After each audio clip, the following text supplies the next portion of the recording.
Welcome to Kawayan Cafe, where every sip serves a tale and every tale weaves the bamboo heartbeat of the Philippines. This is Rika, your host.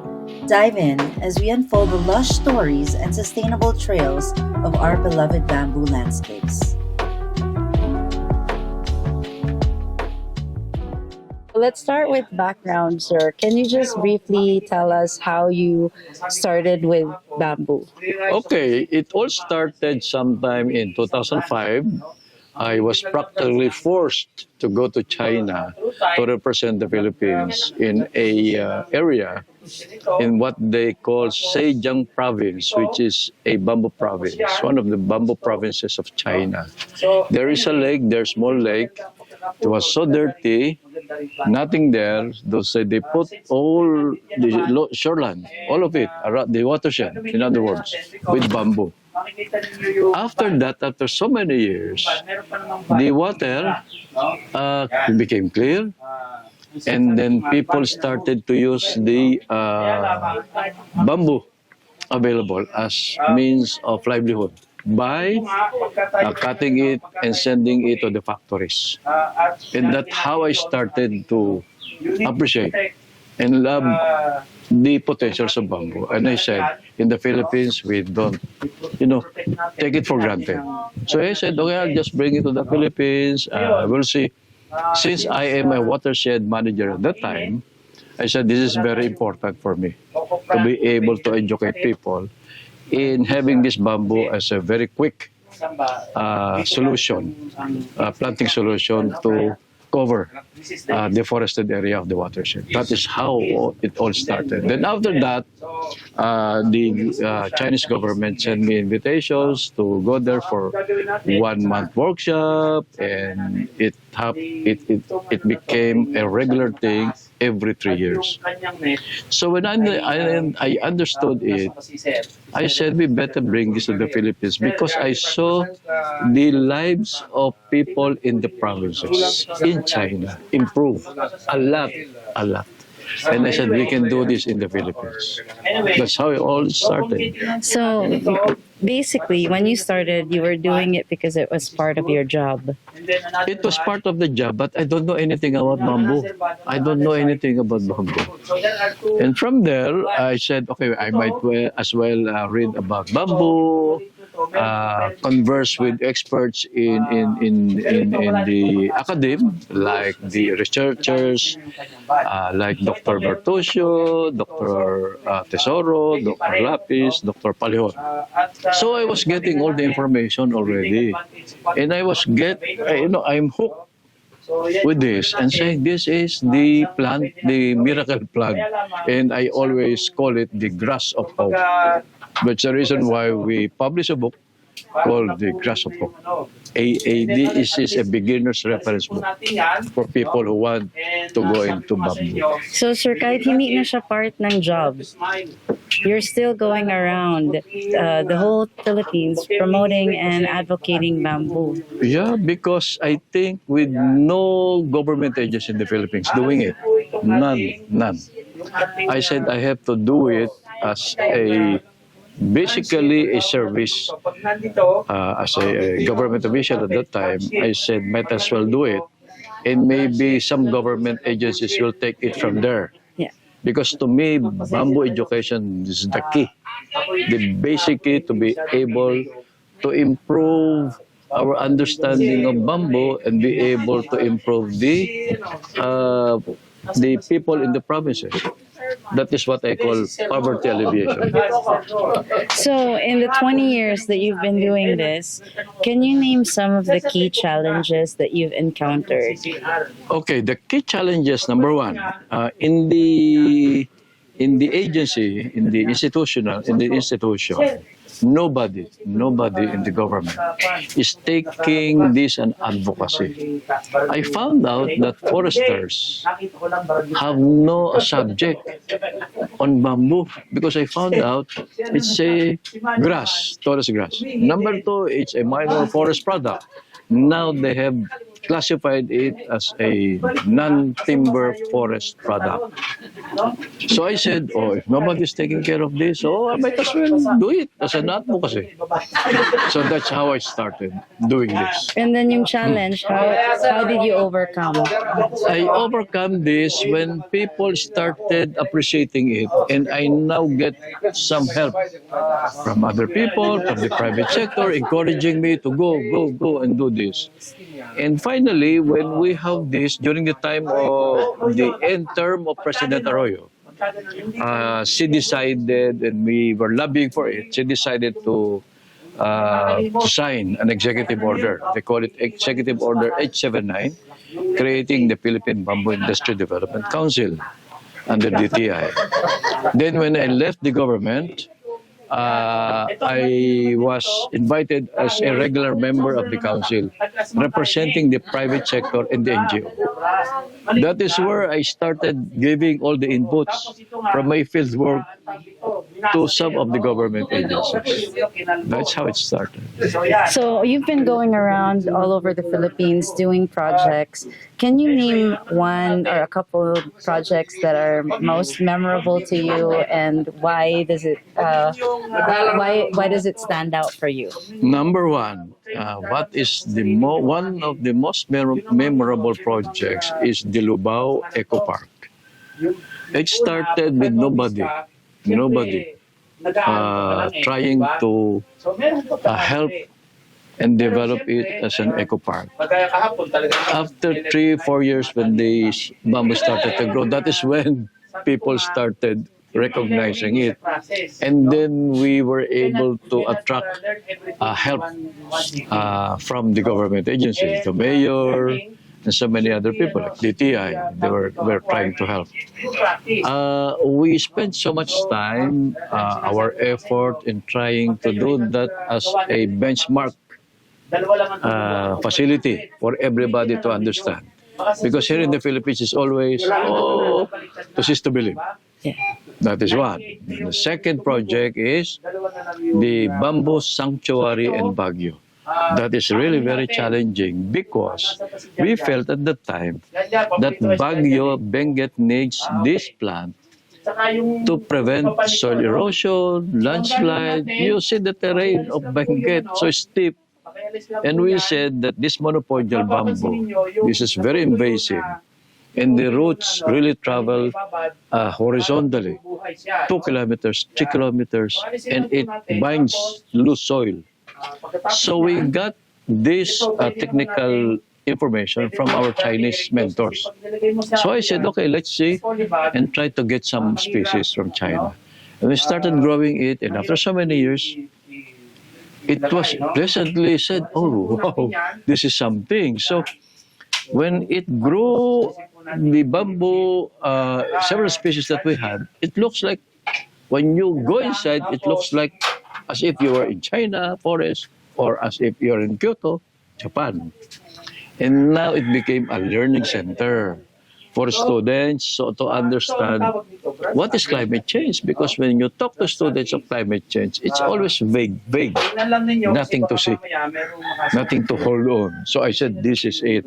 We bring in the students, explain the function of this, carbon sequestration, soil erosion, then we show them this is the root system. It travels so many kilometers away and it binds the soil. Therefore, you can prevent soil erosion in many parts of Baguio, especially in Cannon Road. Now, I'm happy that finally the City Council of Baguio recognized it. And now they are giving us the assignment to provide more technical input so that they will be able to do this in a particular project, I think somewhere in the middle of Baguio. So it became a very memorable project to us. The objective really is for us to show the people in government, the NGOs, that, hey, guys, look at this. This is the solution to our erosion here in Baguio, Benguet area. And finally, I said, the people in the Baguio City Council have recognized it. And we're going back there every now so often to have some legal document to sign. for this project. So you've mentioned soil erosion or soil stabilization as one of the environmental advantages of bamboo. Can you name other things in terms of sustainability, livelihood, how bamboo can benefit? In your experience, how have you seen it change people's lives in a positive direction? Okay, that's good because with the continuing education of bamboo, it encompasses so many things: climate change, livelihood, poverty alleviation, and so many things. If you're familiar with the United Nations SDGs that they call Sustainable Development Goals, we probably cover about 7 or 10 of those. Now, that is why the sustainability factor is very important because, as you know, a bamboo grows and grows. Even if you cut it, it grows and grows and grows. Every year you can harvest, you can do so many things. Unlike trees, you have to plant and wait for probably 10, 15 years, 20 years to use it. This plant is not. You only plant once, and for the next several years, 30 years, 50 years, you will harvest in the same clump, in the same clump. So that is the sustainability factor. Now, in the environmental factor, the climate change, for example, the 1 hectare of bamboo plantation captures 60% of carbon dioxide. Then inversely, it produces 35% more oxygen. So the trees doesn't do that. It is, but although the trees also function as a carbon sequestrator, an oxygen generator, but bamboo is better. So that's a very good way of saying, oh guys, look at this bamboo. So I'm saying, telling everybody, we are not monocropping because biodiversity to us is very important. Look at the areas where there is so much land wasted, nothing there, all grass, and nobody taking care of it. This is the plant that will take care of it. In the watershed areas in the Philippines, Sierra Madre, watershed of Laguna de Bay, then you have problems with what? Illegal logging, cutting of trees for charcoal making. So what do? You introduce this as an alternative to them. When you have an alternative, they have a better way of making money out of it. Then you do not break the law. You make more money in this, and then you improve their living conditions. Because I've seen it, the worst living conditions, when I see these people in the watershed. So you teach them, reforestation, bamboo as a commodity that will help you a lot. And also hygiene, sanitation, everything. When you go and engage these people.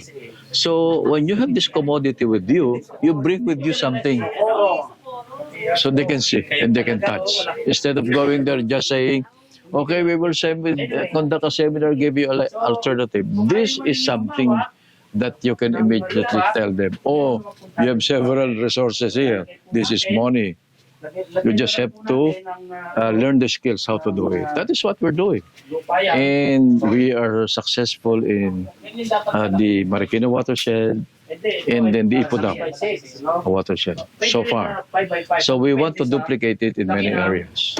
That's how I look at bamboo. It's doing so many wonderful things for us. So you've named the sustainability aspect, the environmental aspect, and then you have community involvement. And basically, what we've been discussing is to propel a successful bamboo project, you really need community involvement. And when you say them, that means the community, right? Yes. So can you tell us maybe just one secret or one tip on how to get started in getting the community involved or inspired to join in? Okay, look for communities that needs this. It's easy. Target the watershed communities. That is one, because it's easier. If you go to the urban centers near the watershed, it's impossible. to bring them in and make this as a project. The watershed communities is the best group that you can engage because you can get the support of the politicians, you can get the support of the companies, private companies, to be partners in this community engagement using bamboo as a commodity. So when you do that, just go there and assess. Because as I said, and we learned so many things from some mentors that you have to ask them, what do you want? What is your aspiration? So when you do that, when you do the scanning of the environment, and they say we need another livelihood, then you can immediately tell, oh, so many resources that you have. Now we can. You want us to teach you how the skills so that you can make money. That is the best way to do it. Now, what about the funding? Funding is all critical. There is money. For as long as you know the key persons to be partner in this project. The politicians, the governor, the congressman, now that they are so appreciative and they recognize this as a very important project, it's easy for them to fund. Because what is 100,000, 150,000 for the initial, and you conduct the skills, that will multiply the benefits so many times. And when they see that it's working, they can put more funds. Put more funds and increase, multiply, get more communities to get involved. And then you develop your own raw material supply because that is the essence of the industry development. You have to have a sustainable raw material supply. In doing that, you are not forcing them. So that's the way of teaching them. This is how to introduce and make more money. So that is, I think, the learning process that we got is over the years that we have been doing this in many areas of the country. You have to adjust. Adjust. You are a Manila-grown boy. The ways and lifestyle of people in Manila is so different in other parts of the country. But you have to adjust. You have to learn to adjust. And I learned so many things about that. Instantly, I can adjust to them. Instantly. And that is the way of telling the guys, I'm one of you. You build the confidence in saying, okay, sir, maybe you can help. That is a way of communicating. It's a two-way communication lagi. It's always. When you have that two-way communication, now you can dissect. What are the other things that they need? For as long as you have the anchor project, bamboo is the anchor. Always. Go back to that. Palaging doon. That's the way to do it. Obviously, you've been around the bamboo industry for 20 years. You've seen the way it has changed from when you started to now. Where do you think, now, looking to the future, where do you see the future of bamboo heading? The bamboo is heading to a huge demand. Huge demand. In terms of, let us look at the construction industry. Not only that, the what I call a landscape industry. And then you have other industries that will need replacement of plastics using bamboo. That is how I see it. So the huge demand will come in, I think, in the next 2 or 3 years, not 5 years or 10. It will be a short period where you have a sudden surge of demand for bamboo. Now we are observing the shortage of bamboo. There is already a shortage of bamboo. Nice. Are you? Do you feel that now you've been doing it for so long? Do you ever sometimes feel like you're getting tired of it, or you're discouraged? No, not at all. I have to push. Now that people are getting interested, you have to consistently do it. continue pushing until the such time that you have probably what I call a tipping point. Everybody does it. Yes. Now you can probably say, okay, everybody knows it. We have activators to do it. Then you can say, okay, I can now retire happily. I don't think you will. 'Cause what? So where is the motivation? What is your motivation to keep going? The motivation to me is say, the Philippines in the rural areas, I've seen it. I've seen the poverty. When I compare it to what we have here in Manila, sabi ko, we have to help people there. They have to be part of the what I call the development, the wealth, distribution of wealth, not only here in the centers, but also spread it all over. And this is the commodity. Because from here, everything will follow. Everything will follow. The motivation is for us, for me especially, to look at people in the provinces to have a decent house, maybe bamboo and cement technology. Because if you have a decent house, the confidence is different. It's different. No. And then they are more capable of communicating with you, their needs. And then they're able to form their organizations the way they were doing it in the urban centers. And then they can now have a lobby group.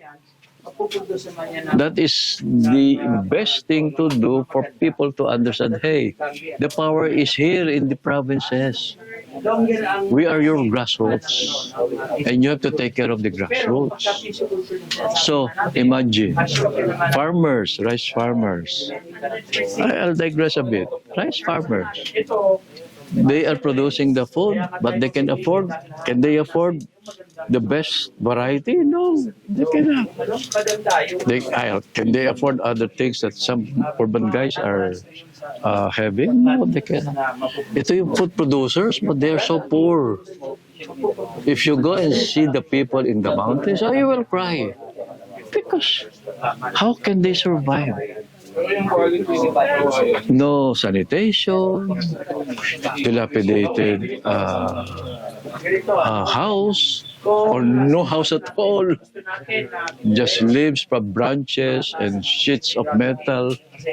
So that's the way, because you can, then you can prevent these rebel groups, from, multiplying, because they share the wealth of what they have here in the urban centers.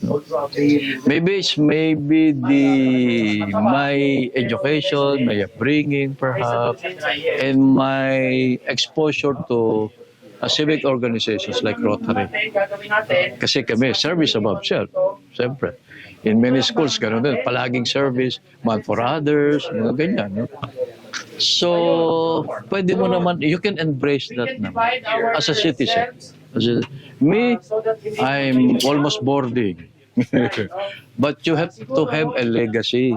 Yes. No, legacy is very important. So this is your legacy. Oh, yes. And yes. so now, for my last question, what impact do you hope to leave through your work with bamboo? The impact is for the people to understand that bamboo should no longer be underrated as a poor man's timber. It's no longer a poor man's timber. When people realize that that is a not a poor man's timber, but more of a what I say, a high value crop, then you have the legacy, the impact of the people around all over the Philippines. No, that is important. Our bamboo is in our DNA. So might as well, develop it. So that is the impact. People should understand it's no longer a poor man's timber. It is more of a wealth generator for many people. Thank you so much for your service, Sir Ed. Welcome. Welcome. Okay. Thank you for joining us on Kawayan Cafe. Let's not just admire bamboo, let's live it. Remember to subscribe, spread the word, and leave us some insights. Till next time, Bambuhay!